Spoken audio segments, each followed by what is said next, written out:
कोई दिक्कत नहीं है। मसला यार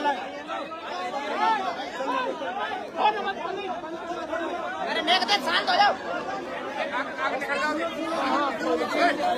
बात सुनो।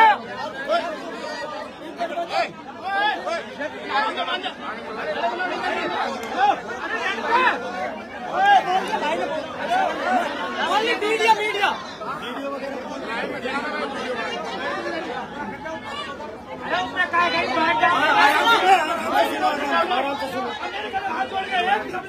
आवाज इनकी आनी चाहिए। हाँ अच्छा ना रहो। बोलो खाटू श्याम की जय।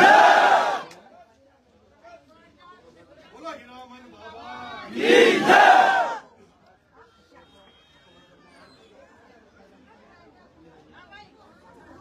बोल बजरंगी बली की जय। बोल सालासर महाराज की जय। बोल बहदुपुर महाराज की जय।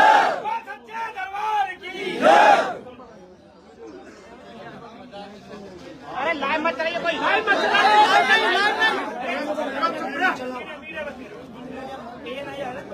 ये तो मीडिया वाला लाइव मत कराएगा बस। Okay okay.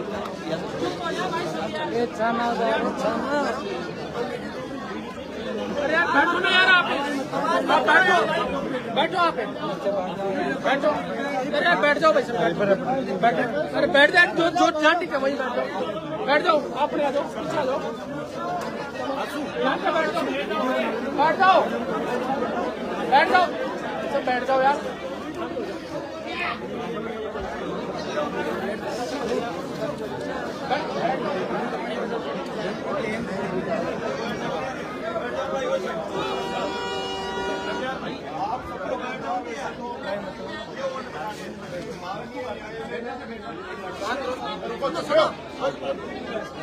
जमानत पर रिहा किया है।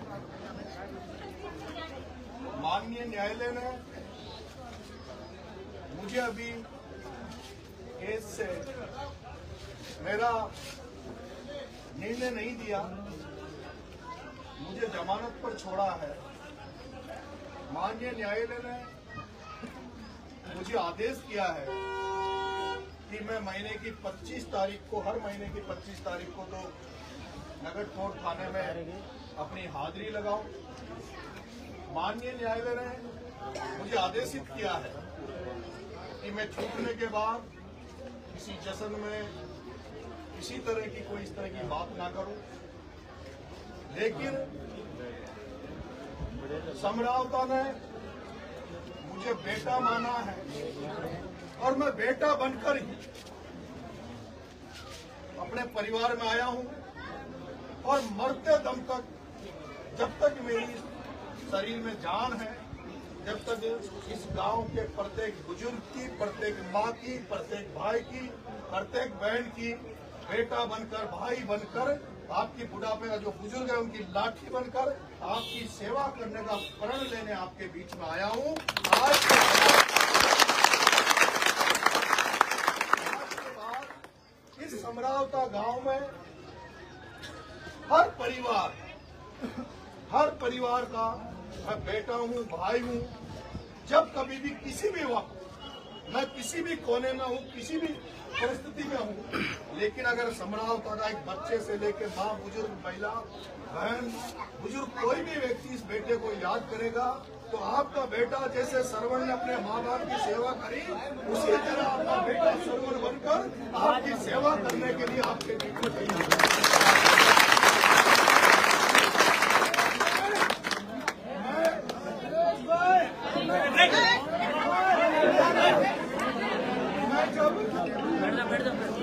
मैं जब आपके गाँव में आया तो इसी जगह पर मैं आपके बीच में बैठा, तो मैंने कहा था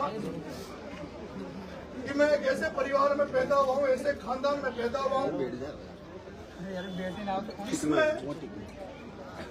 ऐसा कोई, मुझे जब से मैं पैदा हुआ हूँ तब से मैंने मेरे माँ बाप से, मेरे बुजुर्गों से, मेरे परिवार से एक ही सीखा है कि भाई जो कोई भी गरीब हो, जिस किसी को भी जरूरत हो, चाहे कोई किसी भी जात का हो, किसी भी धर्म का हो, कोई भी हो, लेकिन कोई अगर कोई असहाय व्यक्ति है, कोई कमजोर व्यक्ति है और जिसको ऐसा लगता है कि उसका कोई दही धोनी नहीं है और उसको आपकी मदद की जरूरत है, तो वो अगर आपके पास मदद आए तो मदद जरूर करो। और अगर मदद नहीं कर पाओ तो मेरे माँ बाप ने मुझे ये जरूर सिखाया है कि अगर दरवाजे पे आप किसी की मदद नहीं भी कर पाओ तो कम से कम अपने दरवाजे से किसी को खाली हाथ, किसी को बिना पानी पिलाए, बिना खाना खिलाए, किसी को सम्मान देने ये बिना मत जाने देना। ये मैंने मेरे परिवार से सीखा है। मैं आपको विश्वास दिलाता हूँ।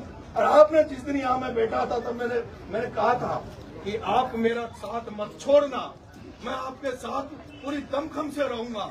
और जब मैंने ये कहा था तो मेरी वो जो ढोल की बजाती है यहाँ बहन, मैं नाम तो नहीं जानता, ये बहन थी, बहन चित्रा थी, बहुत सारे लोगों में पहली बार आपके यहाँ आया था, मैं नहीं जानता। लेकिन मेरी माँ बहनों ने मेरे से कहा था कि बेटा हम तेरे को छोड़ेंगे नहीं।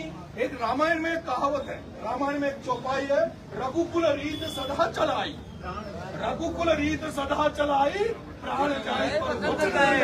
और मैंने इस समरावता में अनुभव किया है, जब वो घटना हुई तो आपने प्राणों को भी वो करके और मेरी रक्षा करी। वो मेरी माँ बहन है जो इस चबूतरे में, हीरामन के चबूतरे में मेरे गले लिपट गई थी और मेरे मुंह में जबान नहीं बची थी, तो वो मेरी माँ बहनें रो रही थी और मेरे से कह रही थी बेटा तेरे को हम कुछ नहीं होने देगा। मैं धन्य हूँ कि ऐसे गांव में मैं आया और उस गांव ने मुझे एक्सेप्ट किया, स्वीकार किया, मुझे बेटा माना।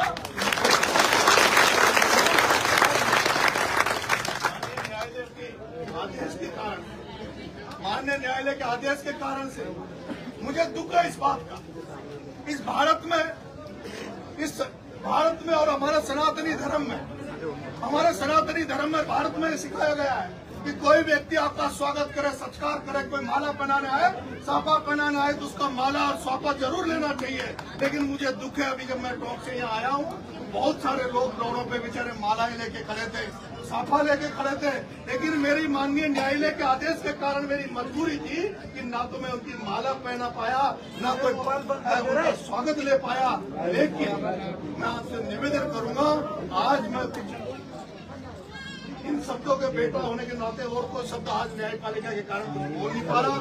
मेरा ये मन है कि मेरा सबसे ये था कि भाई मैं उस मिट्टी को चूमूं जिस मिट्टी पे मेरा पुनर्जन्म हुआ है। वो घटना आपके सामने थी, वो घटना कैसी थी, इसलिए मेरा फर्ज था कि मैं निकलते ही समरावता हूँ। उसके बाद में आज अभी देवनारायण भगवान जोधपुरिया के ठोक लगा के अपने बच्चों से, अपने परिवार से मिलूंगा और कल मैं बाबा खाटू श्याम के दरबार में जाऊंगा, क्योंकि मैंने जब जूते भी जब छोड़े थे तो मेरा यही था कि भाई बाबा खाटू श्याम हमारी कृपा कर दे, हारे का सहारा। इस हारे हुए नरेश को ये जो होपलेस हो चुका था उसको बाबा श्याम का आशीर्वाद मिले। लेकिन मुझे अब ऐसा लगता है कि बाबा खाटू श्याम ने छप्पर फाड़ कर हमें आशीर्वाद दिया है, ये उसी का आशीर्वाद है बाबा खाटू श्याम का, जिसने जो लोग जो चाहते थे उनको उनके ऊपर पानी फेरा। इस बेटे को, जैसे इस बेटे को अंदर गया वैसे ही उसी रूप में वापस से बाबा खाटू श्याम की कृपा थी कि जो वापस बाहर आया। बाबा खाटू श्याम के कल दर्शन करूंगा और उसके बाद में एक दिन के लिए नहीं, कुछ घंटों के लिए नहीं, मैं लंबे समय के लिए आपके गांव में रहूंगा, एक एक समस्या को दूर करने का प्रयास करूंगा और जहां कहीं भी मेरी जो क्षमताएं होगी, बस की होगी, उसको मैं पूरा करने का कर्म करूंगा आज से। लेकिन इस गांव का नरेश बेटा है, मैं आपकी बेटा बन के सेवा करूंगा। बहुत